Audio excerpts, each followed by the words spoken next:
Greetings, everyone, and welcome to Healthcare Leadership Live. My name is Mike Lyons. I am the host of the show, and I am going to be joined here today by Robin Clayton. And Robin is a professional in the healthcare world. She is a business development and credentialing expert. And so we're going to learn all about starting up healthcare businesses here today from Robin. Thanks for being on the show. Thanks for having me. Well, yeah, I know. I'm so stoked to chat with you. These are areas I don't know a whole lot about. And so those are my favorite types of topics because I get really curious and I ask a lot of questions, and no question is too dumb with me. And because most of them are dumb. And so, That's another thing. So yeah, tell us about, just to get started, tell us about what you do and how you help your clients. Okay. Outside of all the moving parts, what we do is we help to launch and grow healthcare businesses. So those who are providers and non-providers alike who are getting into the healthcare space or are already in the healthcare space, we help them to get their lives together as far as the business goes, making sure that the policy procedures are correct, making sure you have the right setup for the licensing process. Pretty much we're hands-on. We do everything for our clients. They just show up to like site visits and things of that nature, things that we don't do. But we are fully hands-on to help them to get their businesses started and to grow their businesses in the healthcare space. And that's for everything except for hospitals and urgent care. Yeah. Okay. Cool. So yeah, med spas, private clinics, home health. Have you ever worked with the home health space? Absolutely. Home health, assisted living, behavioral health, private practice, you name it. They've all have come through the PD360 family. Okay. It's a family. Great. Well, so business startup is not anything I'm really familiar with in healthcare. I tend to work more with clients who have a number of employees already. They're starting to have HR issues. And so when someone is starting a healthcare business, like what are the first few things that they should be thinking about? I always say have a vision for what your business will be, and not just what you know how to do, but how you see your business going, because you will pretty much eliminate a lot of the headache and heartache when it concerns actually getting into the business, and also realize that it's okay for you not to know everything. A lot of people go into healthcare, especially those who are opening private practices, and you want to do everything. You can do what you're good at, but leave all the other stuff to the people who do the stuff that you're not so good at. So that way you can actually free up space for you to focus on the things that you know how to do and actually develop a good functioning utopia of a business for your employees, if you should have some, and those types of things. But there's a lot of things that don't get considered when people are starting healthcare businesses. And another thing is building relationships. That does not get considered for some strange reason. You have to go outside. You have to build relationships with people outside of your immediate circle. Yeah.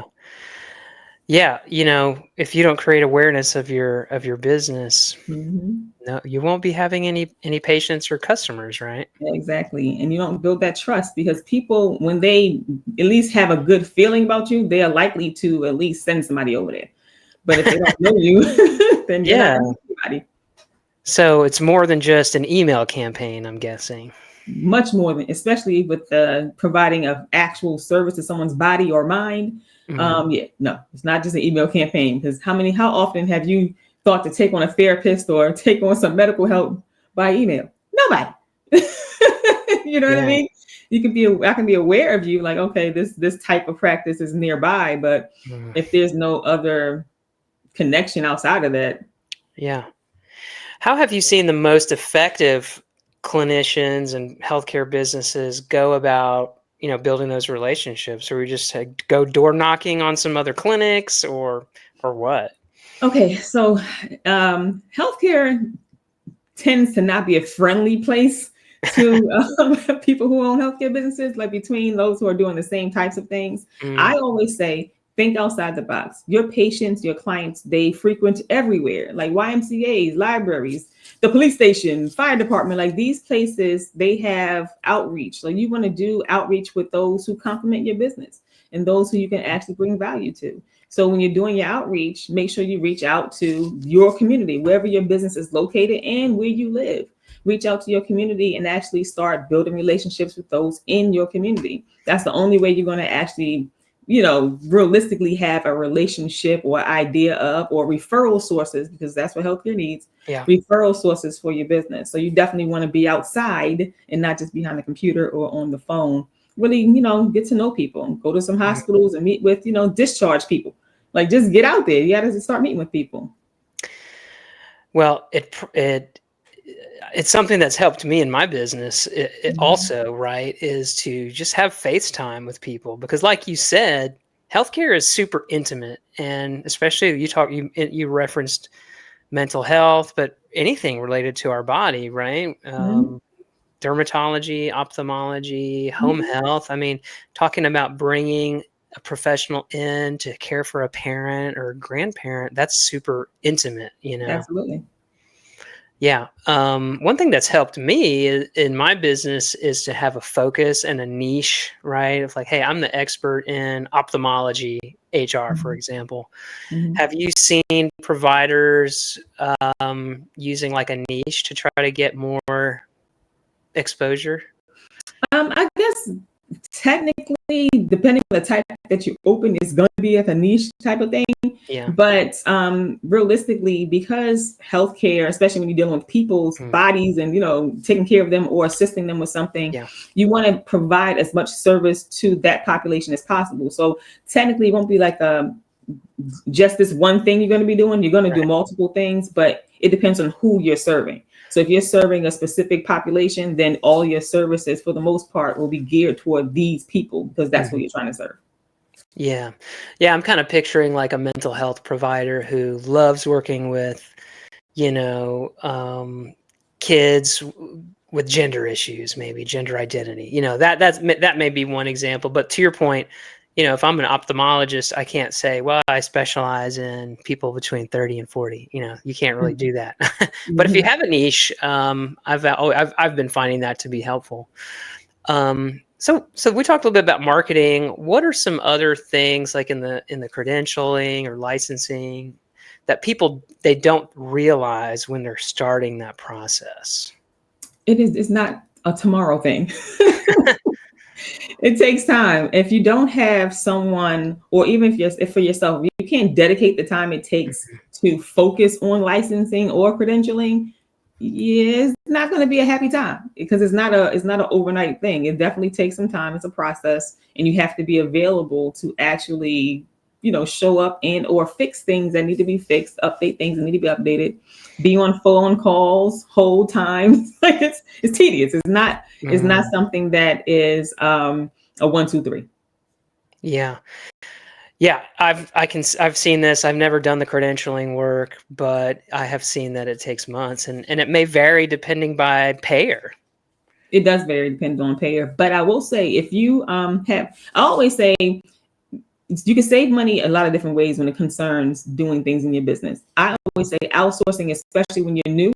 Outsourcing is a perfect way to save money when trying to grow your business, because you don't have to do a whole lot of different things as it concerns an employee. You don't have to provide benefits. You don't have to pay the same amount in salary. Like, it's a lot of savings and benefits that you have with outsourcing. Credentialing is one of those things that I always suggest people outsource until you get large enough to have somebody in-house and pay all those wonderful benefits, things of that nature, to focus squarely on your business and what your business needs, and do it that way. But yeah, it's definitely one of those tedious things. So I always suggest outsourcing for the things in the beginning, for sure. So I want to say, for anyone watching us live here, if you have a question for Robin, she's a great resource for business startup or credentialing, licensing. So throw that in the chat, or if you just want to say hi, if you are Robin's friend and you just want to cheer her on, throw a comment in the chat here.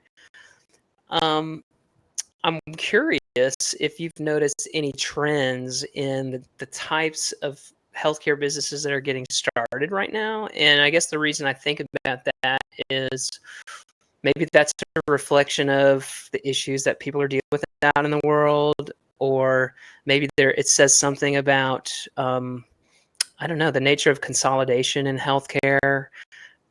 So yeah, are you seeing any trends in who's starting up new businesses? I don't want to say trend. I want to say that a lot of people don't realize that you don't have to be a actual healthcare provider to own a healthcare business. Now, private practice is different, but if you wanted to do group homes, you want to do assisted living or something of home health, even depending on your state, of course. But Yeah. largely, you don't have to be an actual provider to own those types of businesses. Lately, I've been seeing a lot of people who want to open group homes. Okay. The reason a lot of people are going into healthcare, one is because they want to have their own business, they want their independence. But two, which I'm very happy about, it's the desire to actually help other people. It's not about just the money. Of course, money is going to be in business, it's business. But Yeah. I'm seeing a lot of people who actually want to help other people, which I'm super happy about because it can get real not so nice on that side of it when it concerns people receiving care when you have people who are only in it for the money. This show is sponsored by Seasoned Advice HR Services, where I help clinical healthcare businesses to make more money and save more money by hiring better, retaining better, and reducing your HR risk. If you would like an HR assessment or ongoing HR support, please reach out to me at seasoned-advice.com. I think you're hitting on a real powerful topic here because, money in healthcare is impossible to, extract, as you said, but, it seems like there's more and more, corporate money in healthcare. And a lot of times they do have that patient focus at heart, but maybe they don't. And so it's wonderful to get to work with clients that really do care about their patients. Absolutely. Because I'm going to tell you something. And those who are in healthcare, y'all know healthcare can be a raggedy place. It can be a super raggedy place. But when you come across those who are actually in it because they care and they're in it because they want to actually make a positive impact in the lives of their patients and actually really help them, those are the best ones. I mean, it's heartwarming to have those types of providers. Like I said, money's going to come. It's business. So obviously you're going to make money in the business. But if money is your sole purpose of having a healthcare business, a lot of times the business is not even functioning well because it's so money motivated that a lot of things fall to the wayside, especially when it comes down to the patient care. Yes, absolutely. I'm wondering if you have seen a trend in the area of providers not even wanting to deal with insurance at all and just saying, hey, I'm private pay. Do you work with those types of clients? And do you see a trend with that?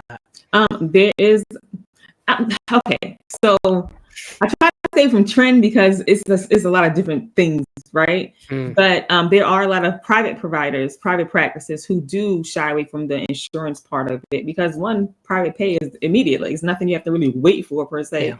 And then dealing with the different, ups and downs with rates for insurance companies. So that is a thing, but also it depends on the population you're serving. So if you're serving people who are largely insurance users, then of course your business will be more geared toward going for insurance because that's what your population has. If your population are largely those who can afford to pay out of pocket, then that's a good way to be too.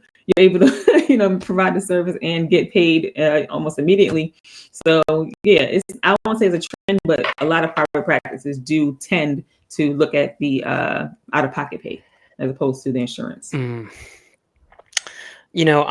on social media a lot, as you can imagine, and I feel as though lately, I think this is in the news world and the public world, like there's a lot of angst towards insurance companies right now, and it comes from the public, but it also comes from providers who are frustrated by the difficulty getting reimbursed for claims. Have you seen an escalation of providers making it harder to get paid, and have you seen an escalation in frustration by providers with that process? I would say now I have quite a few case studies on that where you have providers and different healthcare businesses who have a hard time getting paid, but a lot of times it stems from not understanding what services are actually covered under the insurance that you're taking,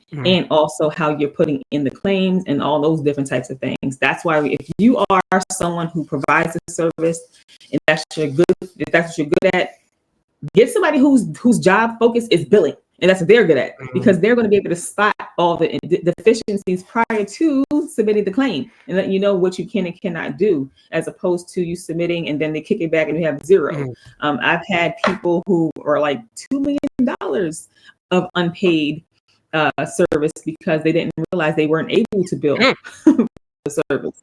So it just depends. Like, you have to definitely know what you're doing, know what the services are that are covered, and have someone who specializes in that thing to focus on that. So that way you don't have to worry about if you're doing it right and then having to, fight back and forth on getting paid for a service. It's really, you can cut out a whole lot of headache by just knowing, or having someone who else knows how to do it, do it. Because if you're doing everything by yourself, especially if you are a provider in your private practice and you're doing the service and the billing and the keeping up with everything in the business, it's a guarantee some things are going to fall out. So I'm going to show my naivete here, or my lack of knowledge. So if I'm a doctor, or maybe I'm looking to open up a med spa or something. Let's say a business where insurance is involved. My understanding is that at some point, you're gonna contract for certain rates for certain services. Is that something that you assist with, and then how does that process work? Okay, so they do allow for rate negotiations, depending on the volume of your patients, how much you're actually billing for. You are able to negotiate, the rate in which you can bill. But it all depends on your practice and depends on the services that you provide. Like, it's a lot of moving parts with that, but it's definitely possible. And so is that something that you do, or no? Is it kind of a standard contract when people start with the payer? So everybody's contract is going to be based off of what their practice is.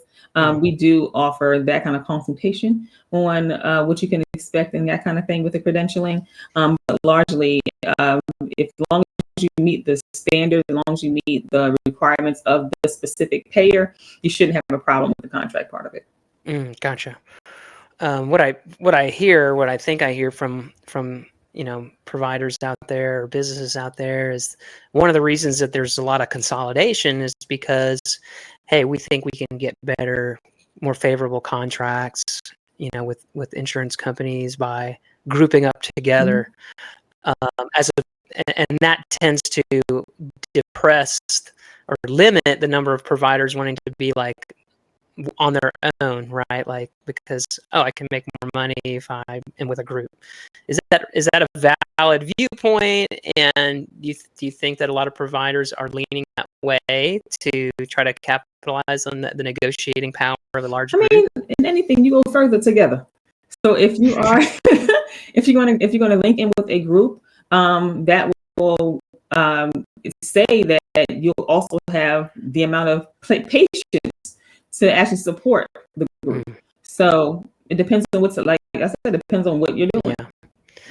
So we talked a little bit about marketing, kind of touched on credentialing.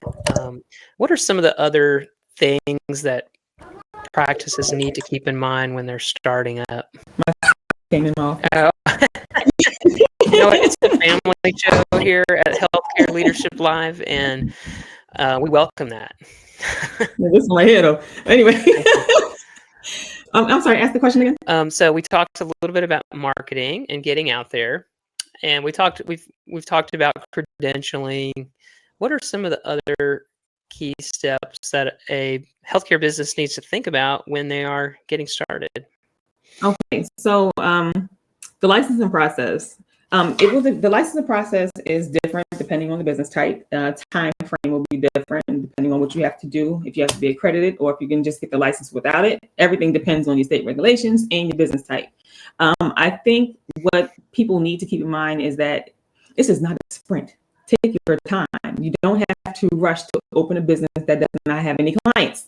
So take your time. So by the time you get to licensing and you've done all the steps and done all the things to prepare you for open, then you're good to go. But if you are rushing to just get licensed and you're using someone else's license to help you get licensed, so to speak, that's not a very smart thing to do, because a lot of people do that.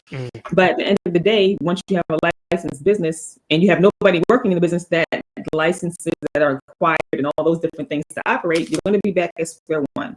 So plan out your business, plan out what kind of services you want to provide, when you want to provide them. Start small. If you don't have a whole bunch of money, like millions of dollars to invest in your healthcare business, start small.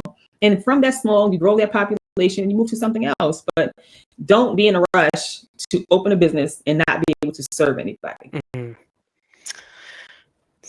Wise words right there. It happens a lot more often than you would think. There's a lot of people sitting out here right now with a licensed healthcare business that's just sitting as a licensed healthcare business, but there is no activity happening at all. So I say, take your time. Yeah. Don't copy paste. Just take your time and put the pieces together. So by the time you are able to submit the licensing application, everything is in place and all you're doing is going through the motions. And once it's time to open, you're ready to open. You have who you need and what you need to provide the services to the population you want to provide services to. I know that you help some of your clients with HR setup. And so I'm curious, as an HR person myself, what kind of things do you see new businesses needing when they're looking to get started from an HR standpoint? Everything. Literally everything. They need it all. Literally from, especially those who start from scratch. A lot of times, and I always say this as well, when you are hiring people to help you with your business, if they're going to be employees, I always say, if you want to hire a friend or a family member or anybody of that persuasion, please make sure that you keep in mind that you're no longer friends or family once you start cutting that check. So friendship over. The workplace is a whole nother place. So just create boundaries. And if you're not able to hire somebody who is focused on the HR space of your business that separates you from, all the liability part of it, put up some boundaries, please. Yeah.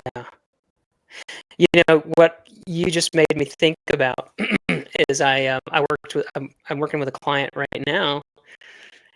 It's a husband and wife, and they're starting up a business.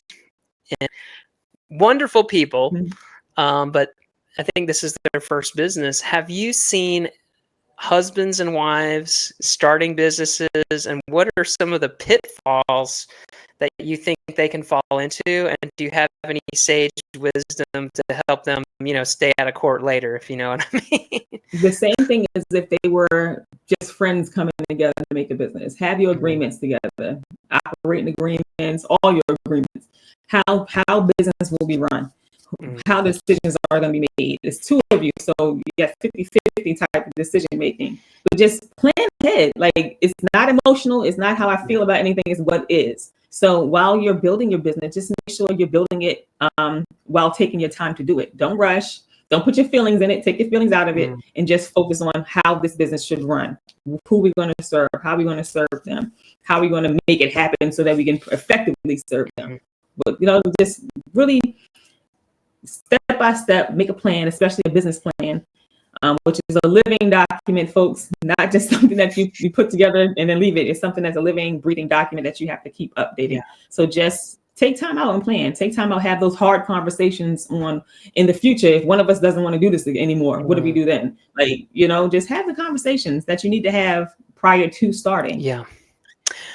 I can imagine that licensing, credentialing, you mentioned it already. You said, look, just be prepared for a process. This is not a thing where you set the crock pot on overnight and you wake up and you've got a delicious meal.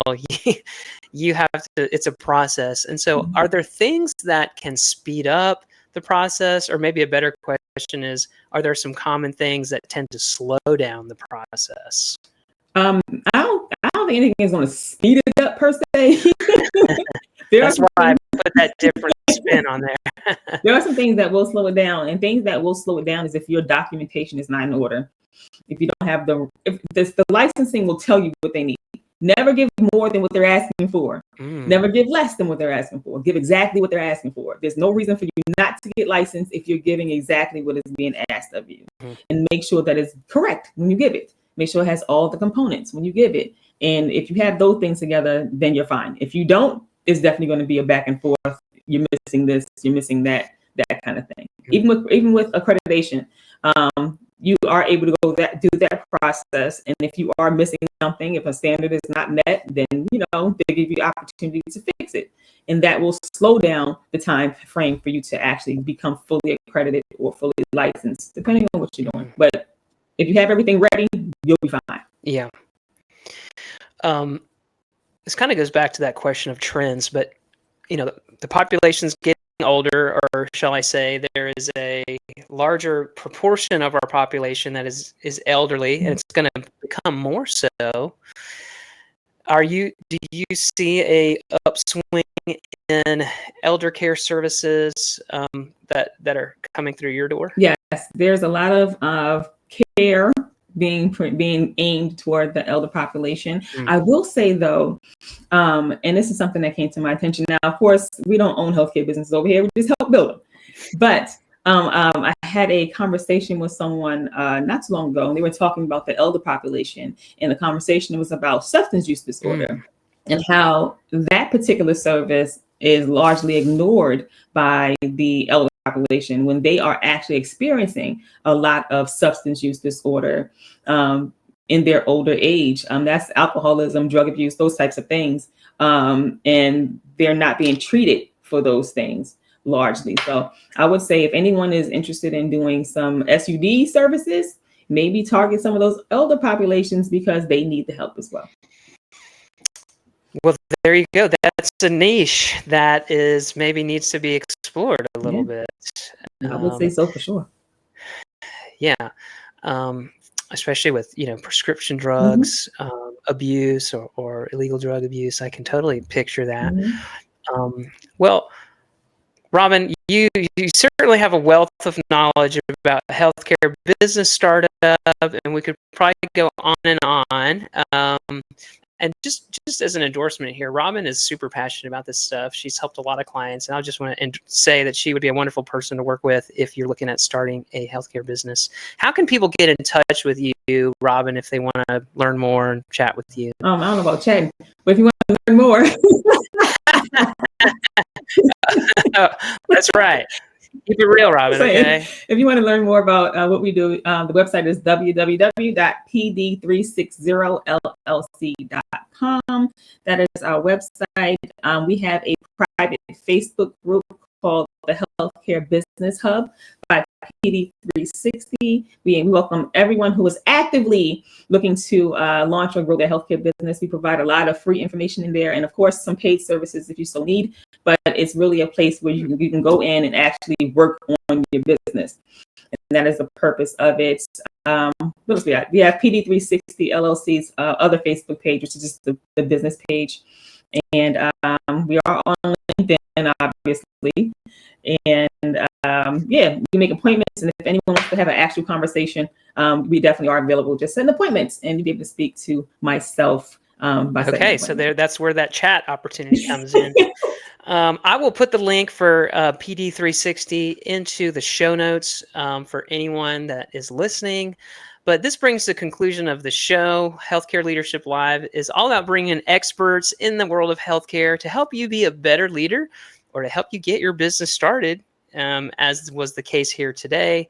Absolutely. I'm going to continue to have more guests like Robin. I've got a whole bunch of people in the pipeline I'm excited to chat with. So please follow the show on the podcast or on YouTube.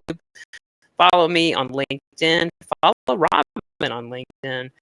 And I will continue to give you more content for healthcare leaders. So with that, thanks for listening, and go out there and lead with confidence.